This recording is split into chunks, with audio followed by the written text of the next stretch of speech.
Hare Krishna everyone. Thank you for joining. Let's do Radha Madhav first of all. Jai Radha Madhava Jaya Kunj Bihari Jai Radha Madhava Jaya Kunj Bihari Jaya Gopi Jana Vallabha Jaya Giravardhari Jaya Gopi Jana Vallabha Jaya Giravardhari Shodanandana Vrajjana Ranjana Shodanandana Vrajjana Ranjana Yamuna Tiravanachari Jayo Radha Madhava Jayo Kunja Bihari Hey Radha Madhava Jayo Kunja Bihari Hare Krishna Krishna Krishna Hare Hare Hare Rama Rama Rama Hare Hare Hare Krishna Krishna Krishna Hare Hare Hare Rama Rama Ram Hare Hare Hare Krishna Krishna Krishna Hare Hare Hare Ram Ram Ram Hare Hare Hare Krishna Krishna Krishna Hare Hare Hare Ram Ram Ram Hare Hare Om Namo Bhagavate Vasudevaya Om Namo Bhagavate Vasudevaya Om Namo Bhagavate Vasudevaya Om Agyan Timiranasya Gyananjana Shalakya Chakshurunmilitam Yena Tasmai Shri Gurave Namah Shri Chaitanya Manobishtam Sthapitam Yena Bhutale Swam Rupa Akadamayam Dadati Swapadantikam Vandeham Shri Guru Shri Yuttapadakamalam Shri Guru Vaishnavsya Shri Rupam Sagrajatam Sagana Raghunatham Nitam Tam Sajiyam Sadvetam Savadutam Prishna Setam Krishna Chaitanya Devam Shri Radha Krishna Padan Sagana Lalita Shri Vishakhanvitamscha He Krishna Karuna Sindhu Dinabandhu Jagatpate Gopesha Gopika Kant Radha Kant Namastute Tapta Kanchan Gaurangi Radhe Vrindavaneshwari Rishabhanu Sutadevi Pranmami Hari Priye Vancha Kalpatu Prihascha Kirpa Sindhu Vevacha Paditana Pavanebhyo Vaishnavyo Namo Namo Jai Shri Krishna Chaitanya Prabhu Nityananda Shri Advaita Gadadhar Shivasti Gaur Bhakta Vrinda Hare Krishna Krishna Krishna Hare Hare Hare Ram Ram Ram Hare Hare Mukham Kroti Vachalam Pangum Langyate Garim Yat Kirpatam Vandeshi Gurundi Dharanam Paramanandamadam Shirtaneshram Variyam Tassat Narayan Namaskritya Naram Cheva Naruttamam Devim Saraswati Vyasam Tato Jaimaduriyat Nashta Prashabdureshu Nityamagusaya Bhavati Uttam Shloke Bhaktir Bhavati Neshtaki. Okay, so thank you for joining. Now we're in chapter 16. Everyone's left. Krishna's left, Pandavas are left, the Matas have left. Now the main protagonist focus is on Parikshit Maharaj. And it was mentioned now, how great Parikshit Maharaj, about his birth, the chapter on his birth, how great he was, what a great warrior and what a great king would make. He had everything, all the qualities required, as told by the Brahmanas. And now Kali, he has entered the material world, the planet Earth. When Krishna left, Kali was just waiting to enter. But After Krishna left, Kali had entered and the signs were there. Now Maharaj Parikshit is in charge. He's going to keep a control on Kali because he's fearless. He's fear personified, and everybody fears him. Even Kali fears him. Some difference between Maharaj Yudhishthira and Maharaj Parikshit. Maharaj Yudhishthira, he was Dharmraj. He was great at balancing, doing justice, but he was not considered a great warrior. When Duryodhana was pointing out at the battlefield to Dronacharya, who was there on the opposition, he mentioned Bhim, he mentioned Arjun and other warriors, but he never mentioned Yudhishthira, because he did not consider Yudhishthira, a Maharathi like Arjun and Bhim. But a king doesn't necessarily have to just be a warrior. He was a warrior, maybe not great as Arjun and Bhim. A king doesn't have to be just a warrior. He must have other qualities as well. And Maharaj Yudhishthira had all the qualities required to be a king. But here, Maharaj Parikshit, he is also a Maharathi. He is a great warrior, and he can check Kali as well. So let's make a start on the first verse. Are you going to show the whole thing? Right? The synopsis. Yes, I think, let's do the synopsis first of the, got that here actually. Okay. So, excuse me. So how Parikshit received the age of Kali. So there's a small chapter, 36 verses. So verse, what we're covering today, 1 to 4, Parikshit as an ideal ruler punishes Kali. So in 1-2, Parikshit's rule, marriage with Iravati and begetting 4 sons. And then 3 to 4 discusses he performed 3 horse sacrifices and chastised Kali. And then 5 to 9, Shonakrishi's questions. Why did Parikshit only punish Kali and not kill him? Describe only if it is related to Krishna. And then 6 to 8, devotees licking honey of Lord's feet escape death. And 9, lazy humans waste their days and nights. 10 to 17, Sutta Goswami describes the movements of Parikshit as a conqueror. 10 to 12 is talking about Parikshit conquers all directions. 13 to 17, in his travels, hears about Pandavas and overwhelmed with devotion. So, he wants to follow the example as well. He knows his forefathers. He wants to make them proud. He wants to keep that reputation. 1824, Dharma's questions to Dharani.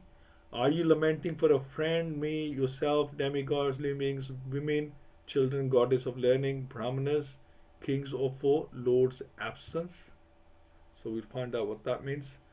And Dharani expresses pain of separation from Lord and lamentation about the effects of Kali. So remembering various qualities of Krishna, who can tolerate separation from Krishna? By that time, Maharaj Parikshit arrived there. So who can tolerate separation from Krishna? Well, we can. Because we don't miss him, we don't remember him, we don't miss him. We don't have a problem whether Krishna is here or not, right? And that is the problem.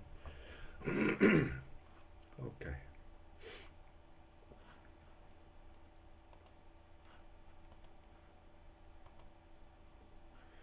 So Sutta Uvacha Tatha Prikshe Dvishvarya Shikshaya Mehi Mahabhagashashayaha Yatha hi Sutyam Abhijat Ko Vidha Samadhishan Vipar Mahadgunas Tatha. So Sutta Uvacha, Sutta Goswami said, Tatha, thereafter Parikshit Maharaj Parikshit Dvijvarya, the great twice born Brahmanas, Sikshaya by the instructions, Mahim the earth, Maha Bhagavataha the great devotee, Shashasa ruled Aha in the past, Yatha as they told it.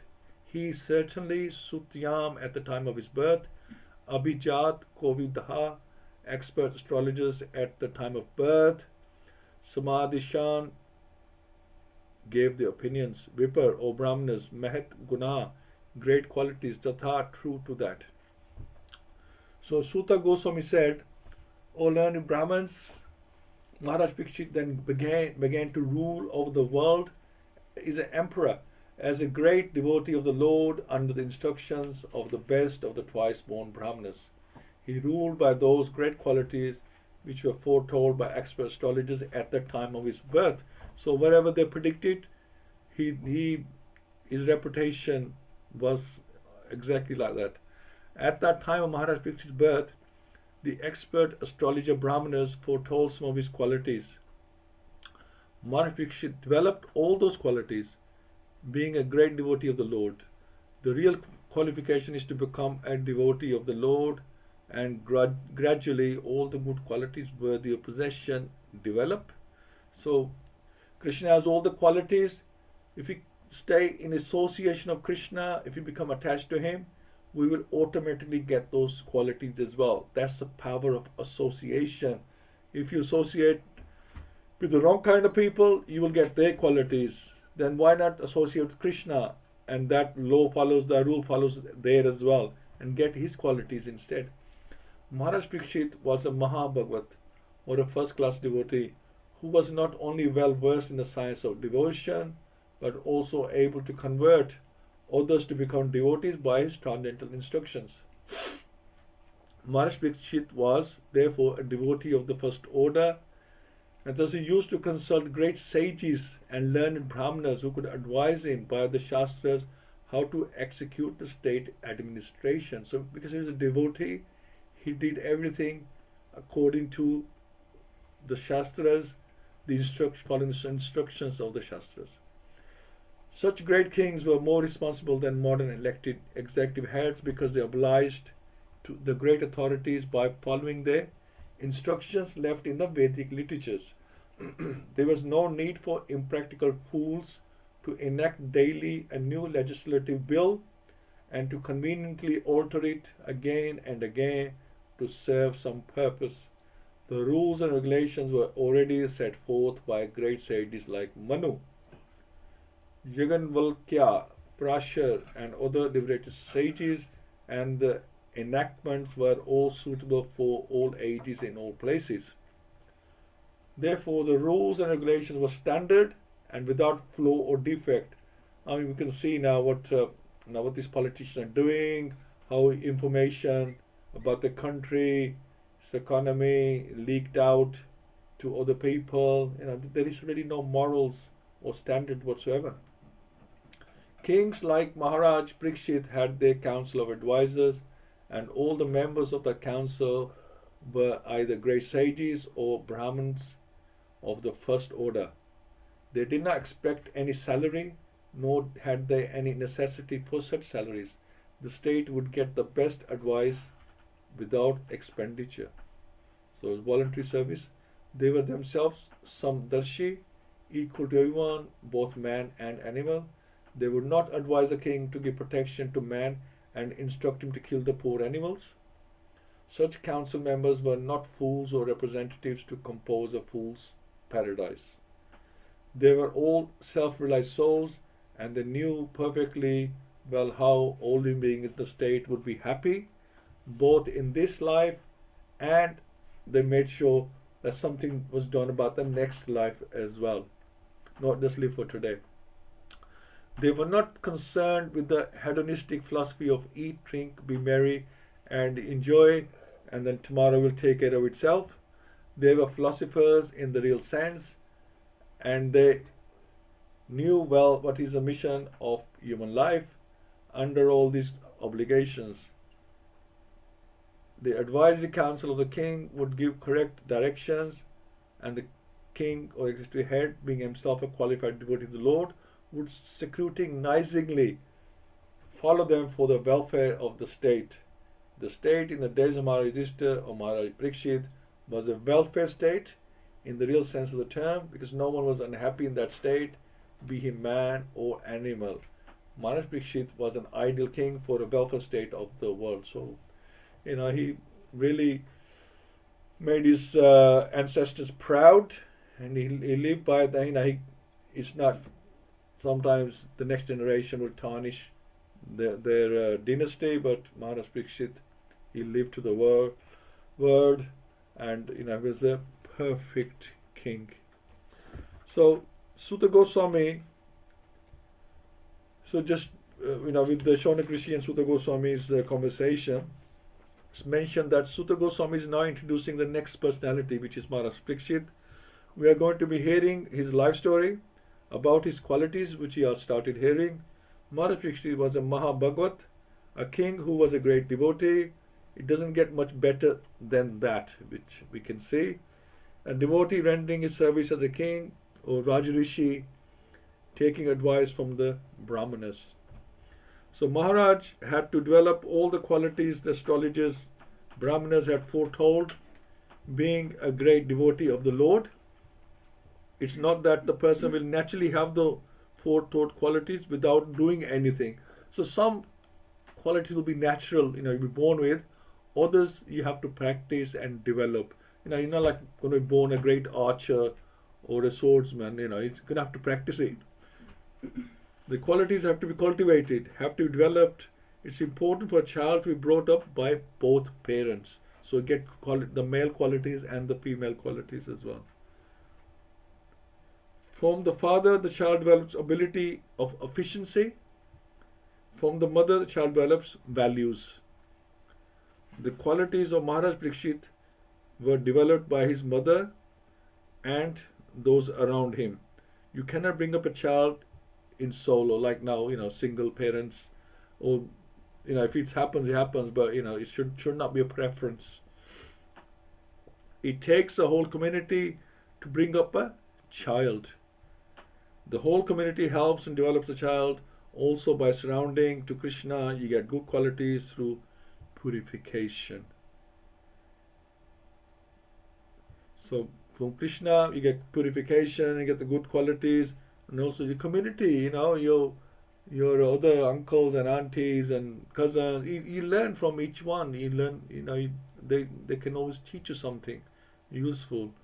So you just have to be mindful of that. So these kings simply administered on behalf of Krishna. Everything belongs to Krishna. Simply please him. That was the idea. Okay. Text 2. Excuse me.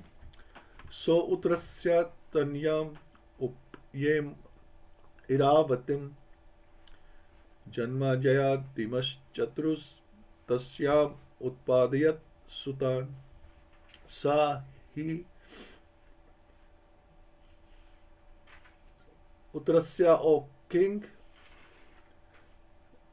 Uttar Tanyam daughter up Yeme married Iravati Janamjaya Adin headed by Maharaj Janamjaya Chatura for Tasyam in her Utpadayat begot Sultan sons.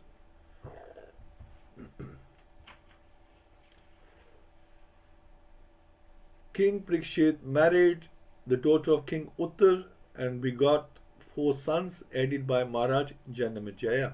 So he is the eldest. Maharaj Uttar was the son of Virat and maternal uncle of Maharaj Parikshit. Yeah, this is what I was thinking, because Uttar's brother Iravati, being the daughter of Maharaj Uttar, was the cousin sister of Maharaj Parikshit. Yeah, so his maternal uncle and the cousin sister. But cousin brothers and sisters were allowed to get married if they did not belong to the same gotra or family. In the Vedic system of marriage, the importance of the gotra of family was stressed. Arjun also married Subhadra, although she was his maternal cousin sister. So very similarly. So Janamjaya, one of the Rajrishi kings, and the famous son of Maharaj Parikshit. His mother's name was Iravati, or according to some, Madarvati. Maharaj Janamjaya begot two sons of the name Gyatinik and Shankukaran. He celebrated several sacrifices in the Kurukshetra pilgrimage site, and he had three younger brothers named Shurtsen, Ugrasen, and Bhimsen. The second, he invaded Takshashila, which is Ajanta, and he decided to revenge the unlawful curse upon his great father. Maharaj Parikshit, he performed a great sacrifice called Sarp Yagya to kill the race of serpents, including Takshak, which had bitten his father to death. Oh, right. So, on request from many influential demigod sages, he had to change his decision to kill the race of snakes. But despite stopping the sacrifice, he satisfied everyone concerned in the sacrifice by rewarding them properly. So in the ceremony, Mahamuni Vyasadeva also was present, and he personally narrated the history of the Battle of Kurukshetra before the king. Later on, by the order of Vyasadeva, his disciple Besampayan narrated before the king the subject matter of Mahabharata. He was much affected by his great father's untimely death and was very anxious to see him again, and he expressed his desire before the great sage Vyasadeva. Vyasadeva also fulfilled his desire. His father was present for him, and he worshipped both his father and Vyasadeva with great respect and pomp. Being fully satisfied, he most munificently gave charity to the Brahmins present at the sacrifice. So this is Janamjaya. It's a little bit about him, because Maharaj Parikshit was killed by a snake, so a snake bird. So Janamjaya had he had a score to settle with them, but it was like instructing not to do so and kill the race of the snakes.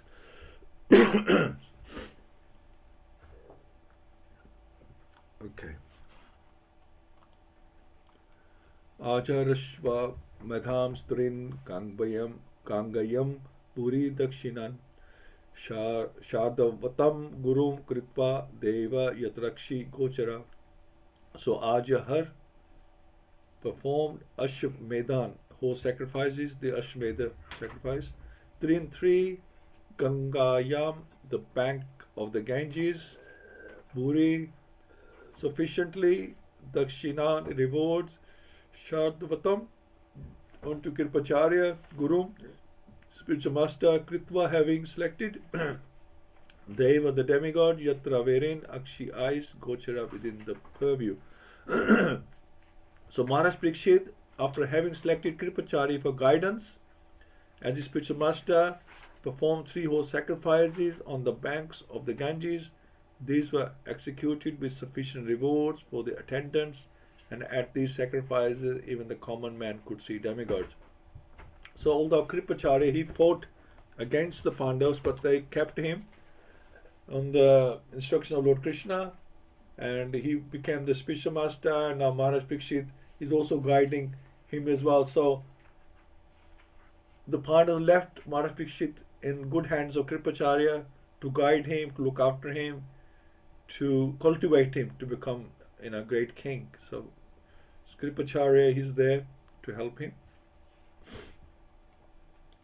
So it appears from this verse that interplanetary travel by the denizens of higher planets is easy.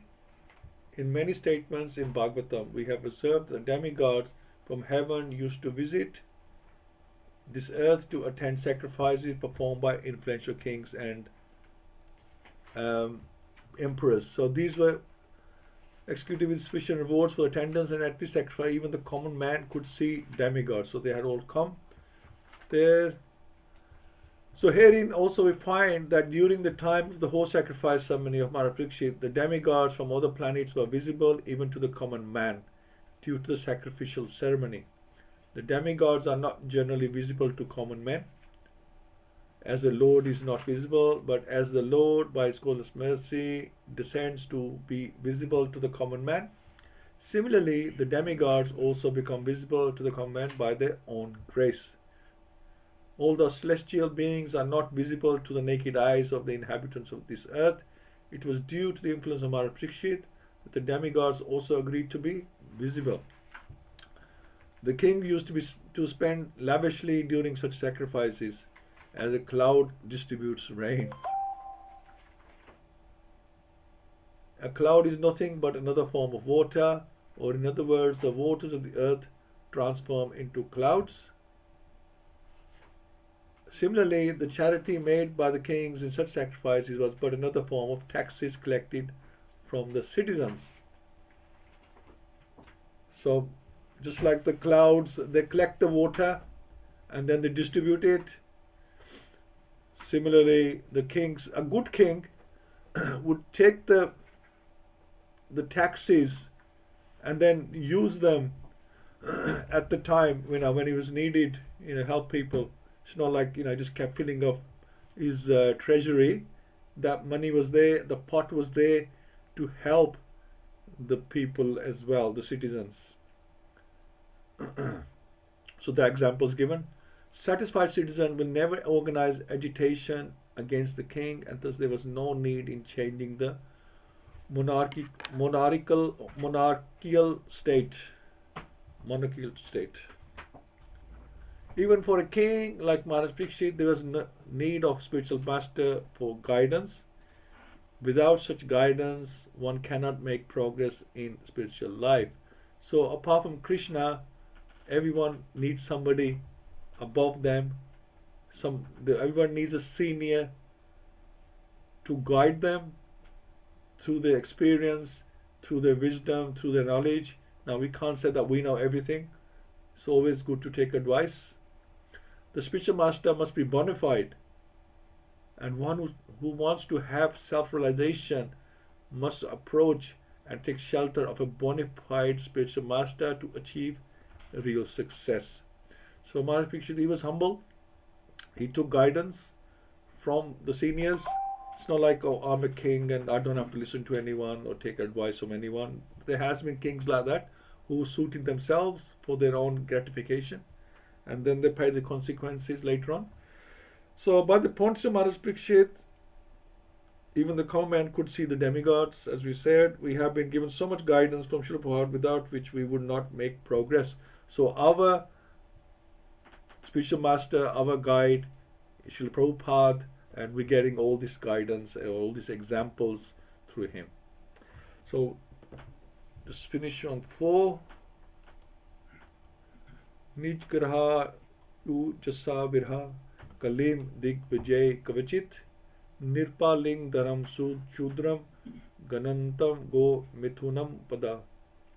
So nij graha, sufficiently punished, O jasa, by prowess, Veera, valiant hero, Kalim, onto Kali, the master of the age, Dig Vijay, on his way to conquer the world, Kavachit, once upon a time, Nirp Ling Dharam, one who passes in the dress of a king, Shudram, the lower class, Ganantam, hurting, Go Mithunam, a cow and bull, Pada, on the leg.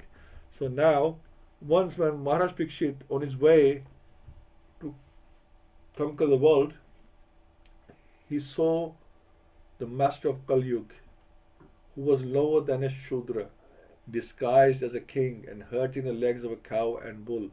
The king at once caught hold of him to deal sufficient punishment. So the purpose of a king going out to conquer the world is not for self-aggrandizement.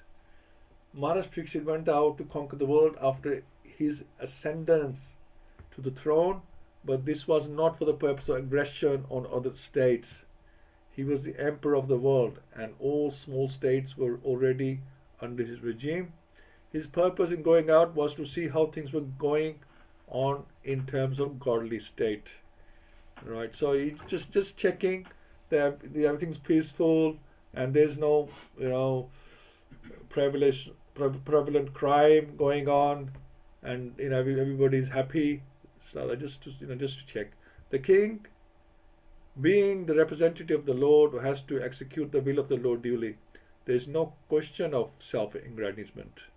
Thus, as soon as Maharaj Parikshit saw that a low-class man in the dress of a king was hurting the legs of a cow and a bull, at once he arrested and punished him.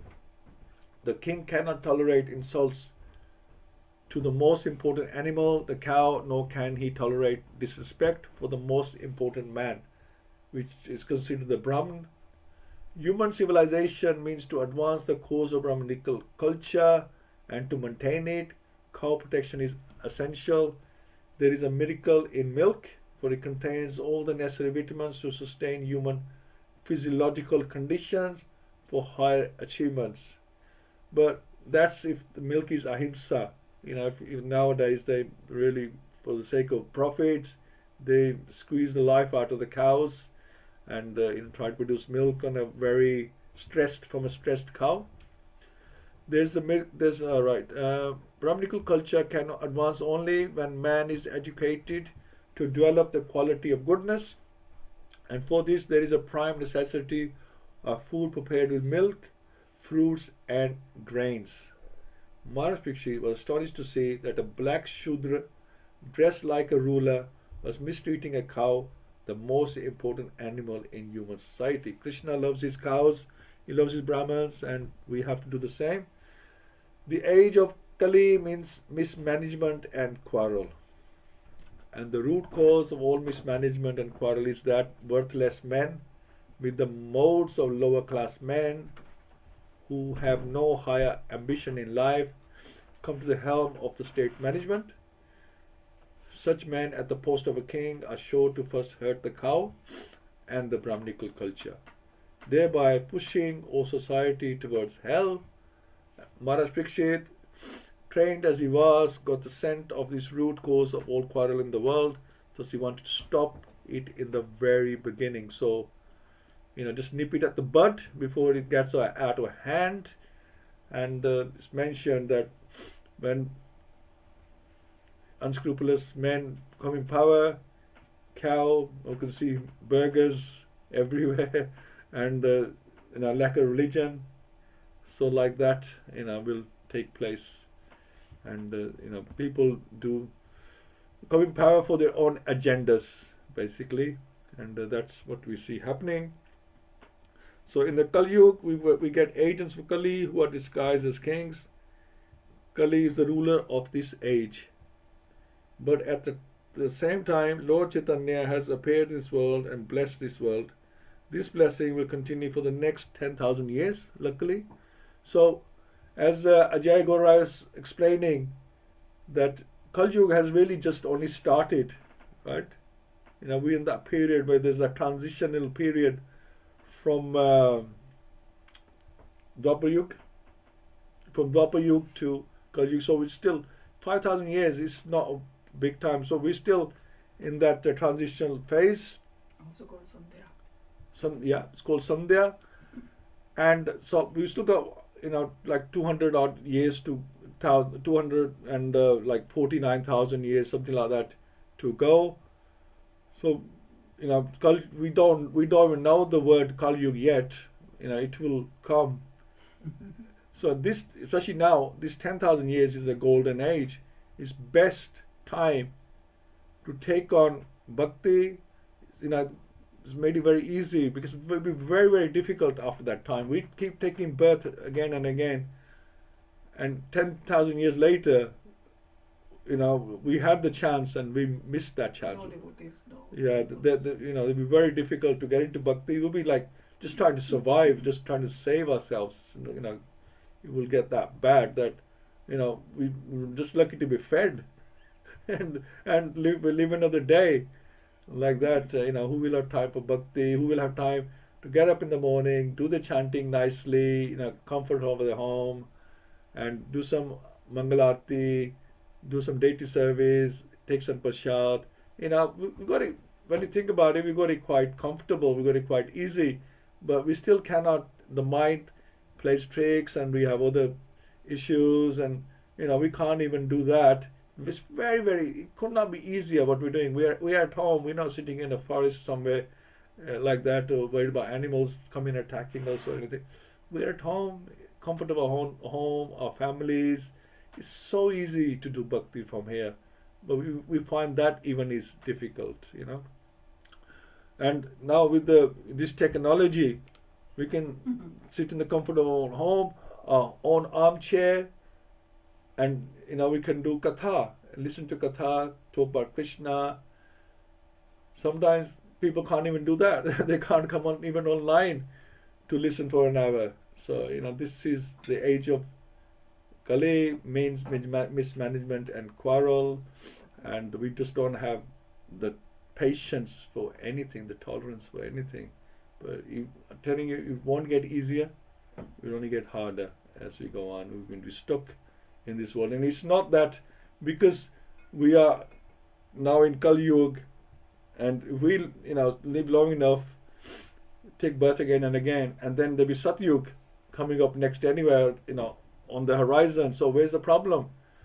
Satyug is on its way. Everything will be beautiful. We'll have great bodies, health, everything. But that won't be the case, because Satyug will not be for the people who are stuck in the Kali Yuga. There'll be different people coming in the Satyug. It won't be us.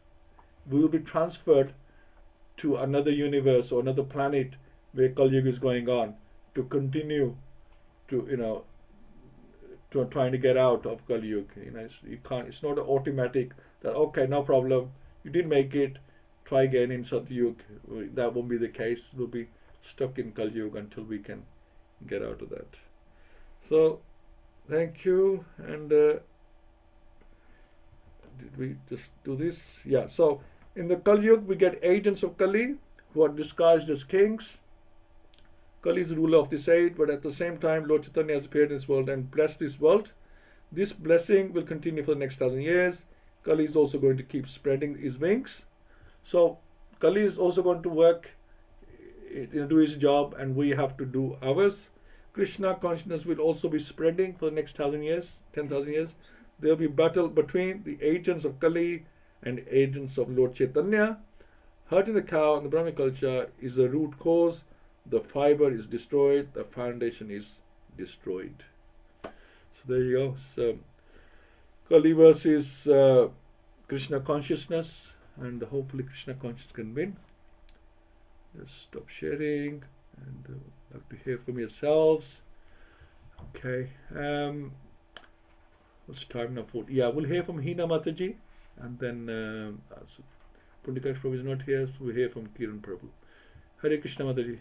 Hare Krishna Prabhu, Hare Krishna everyone. Thank you so much. Please accept my humble obeisances. All glories to Srila Prabhupada. Yeah, new chapter. As you nicely summarized, about Parikshit Maharaj. Obviously, he's a very fortunate, pious character. You covered off a very nice introduction, him being an ideal ruler of the world, that it was passed down to him. I think that the only thing for me from the verses that we've covered is around how there's such a simple concepts in our scriptures about cow protection and respect for the brahmanas. I mean, just two aspects which I think is so powerful, that could really turn around society in this modern age if we could just protect cows and actually give respect to brahmanas as they should be respected. It has the power to stop so much violence that we see, and restructure society. Brahmanas are there should be guiding the heads of state, the leaders of the different countries, etc. So yeah, I know it's something that it's just amazing when I came across this, when I read this kind of thing for the very first time. I thought, wow, something so simple yet so it could really, really just change the world if this could be fully adopted in this current age, and how it used to be back in that age. And that was it, really. Thank you so much, Prabhu. Thank you, Anaji. Thank you. Kiran Prabhu, Hare Krishna. Hare Krishna, everybody. Yeah, we're on a new chapter, and the Pandavas have left, Krishna has left, life goes on, and we have a new ruler, Parikshit Maharaj. And this was through good preparation, through good succession planning, and hence we have Parikshit Maharaj who's come on to the scene. And he is guided well by Kripacharya, and hence the need for a guru, a teacher, to give us and show us the way through the darkness. And of course, we need a good teacher and a good guide, because Kali is around and Kali has her ways. And you can see even those people who respected the mother, Gaumata, were being insulting and maltreating the cows.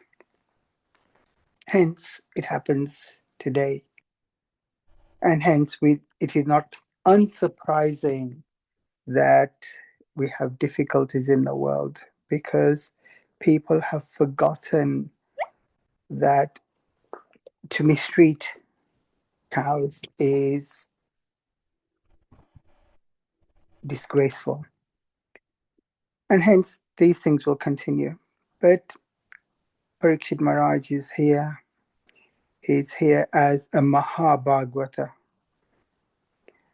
The term Maha or Mahatma has been used quite loosely and quite poorly with some individuals in the past.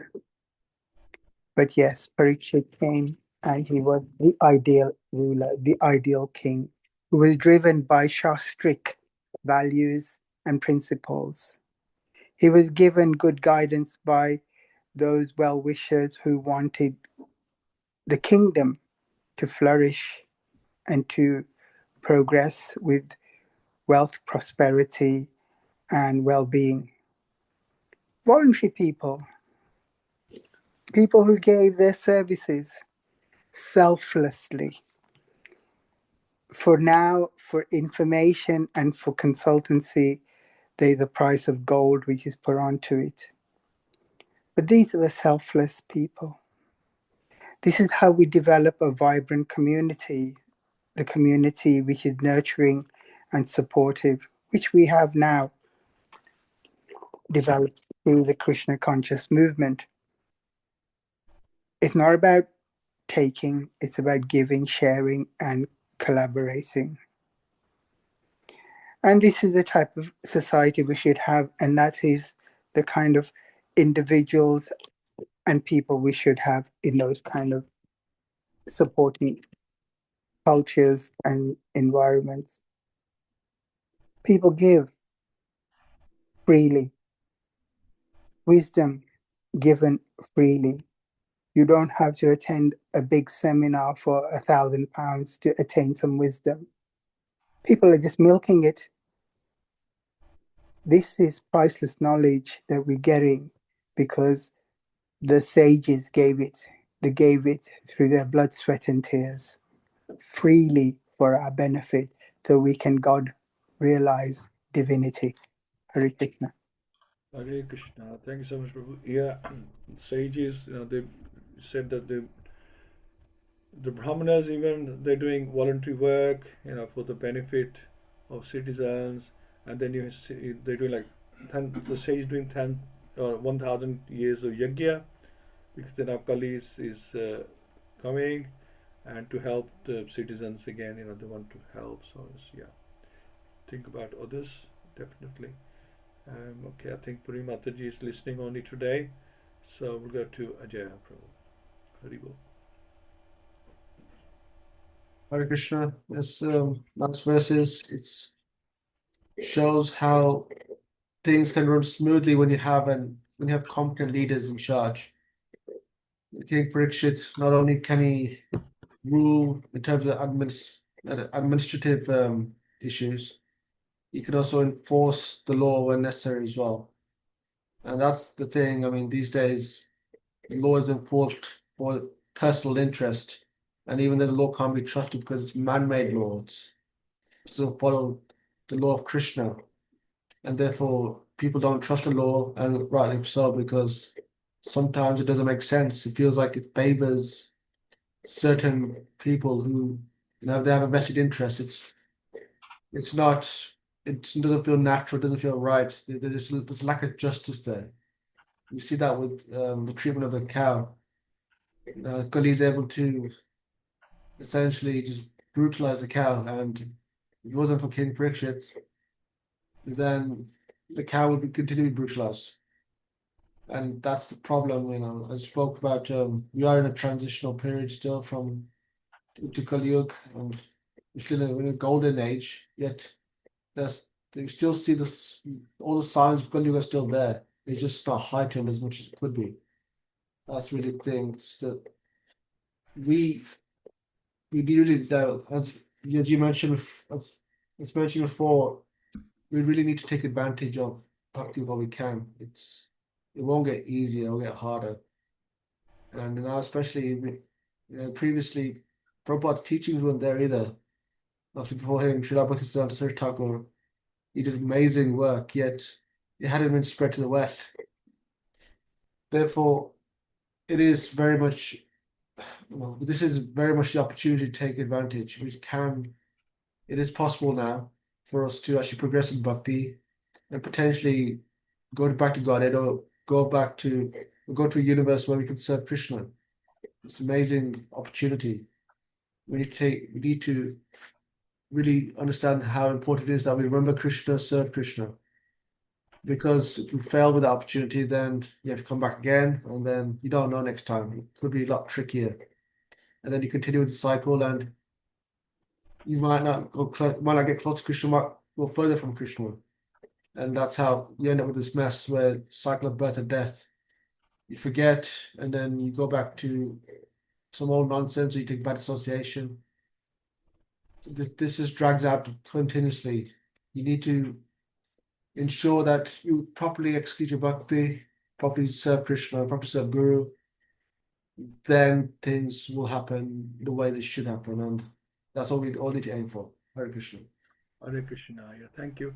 Yeah, this Kali Yuga, I can never remember how many years.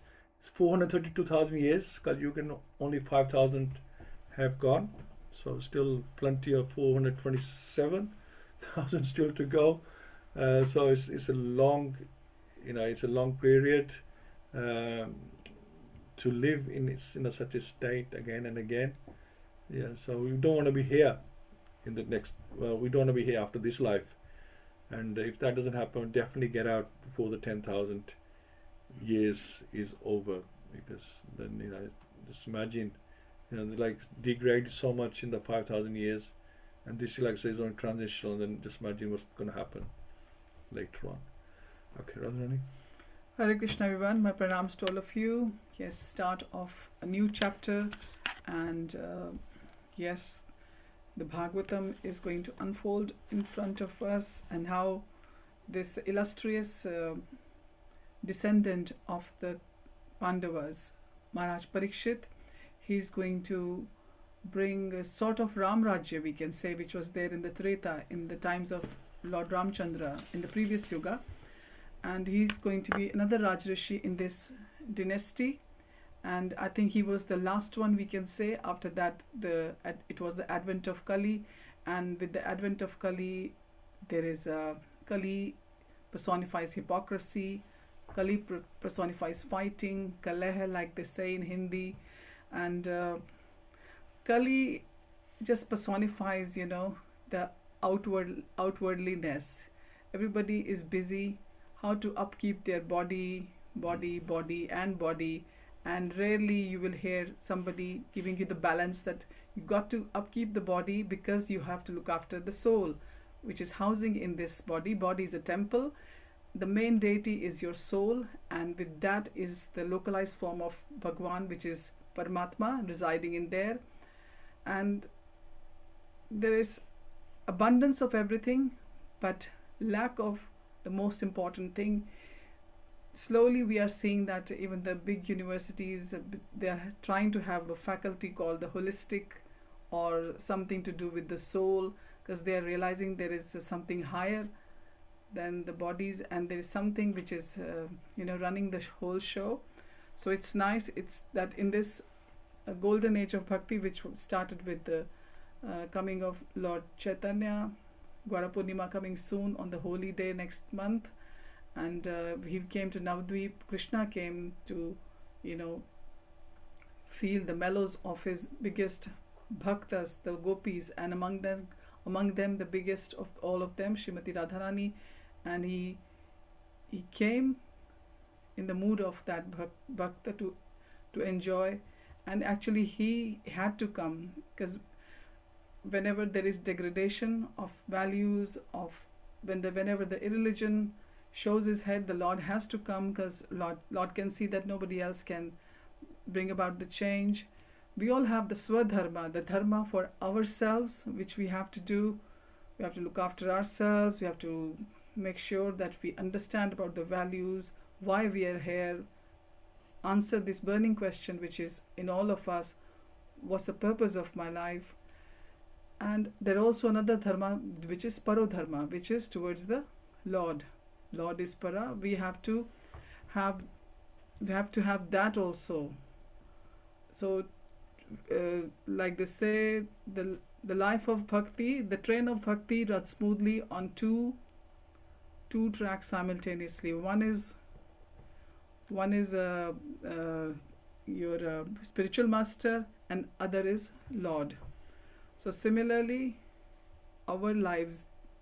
in our lives we have to balance two things: swadharma and parodharma.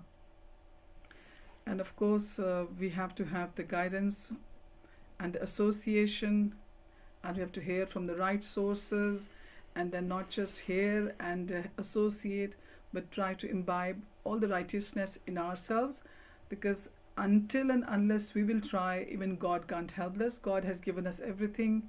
He has given us free will as well. There is a road to hell, and there is low road to higher taste. So it's up to us which road we want to embark on, and embarking on the right path is going to take us to the right direction and the right goal of our lives. And like it was told in the class, that this is the golden age. We have to be like a lotus flower, like a kamal, or like the Arvind or Pankaj, like they call. There's so many names for lotus, so many names, and we see a lotus looks so beautiful, like you can see on the screens as well. The pond, the lake might be really dirty, but how it just manages, the leaves, they are clean, just a few drops of water here and there, and how the lotus is sprouting higher than the dirty lake or the muddy lake. So this is how we have to be, and we have to be like the swans in the lake. We have to be able to differentiate from the right and the wrong, and just try to take in the right, and just leave the wrong, because this is what we are here for, and we want it to be like this. That's why we are in this human life. We can't complain. We have to live our go through our prarabdha, the deeds which we have accumulated in our past lives. There's no other way about it. We have to negate all the bad karmas, and only bhakti is going to help us. Otherwise what's going to happen is, negate some bad, accrue some good, negate some bad, accrue some good, and then this is going to go on and on. The bank of the bhakti, the account in there, it's going to bring us back. We don't want the bad or the pious accumulations in our account of life. We just want bhakti which is permanent, which is going to go with us, and we have to become dear of our Lord, our Creator. That's all we have to aspire for. It's not difficult, it's doable, it's been done.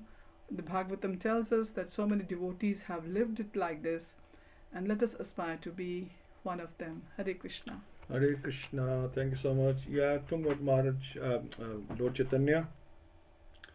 that at that time, because there's been so foreign rule, the holy places, the temples, Invasions. and the values, the shastras, everything was lost due to the invasions. So that needed replacing, re-establishing, which Lord Chaitanya came, and with the help of the 6 Goswamis, they worked together and rediscovered so much and put back. And Lord Chaitanya even gave us Śrīmad-Bhāgavatam that was also lost And Vrindavan. at the time. And Vrindavan.